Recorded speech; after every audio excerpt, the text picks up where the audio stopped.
दरम्यान याच शिबिरामध्ये ठाकरेंनी एक खंत सुद्धा बोलून दाखवली आहे। लोकसभेनंतर आपण विधानसभेत गाफील राहिलो असं उद्धव ठाकरे म्हणाले।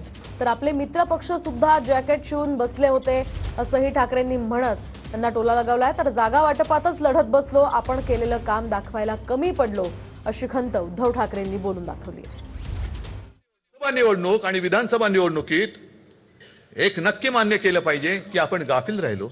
आपण ज्या मानसिकतेत होतो की आम्हाला जिंकायचंच आहे, त्या मानसिकतेत महायुती होती आणि आम्ही जिंकलो आहोत।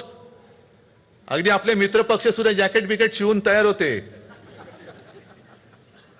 की बस आता जिंकलोच।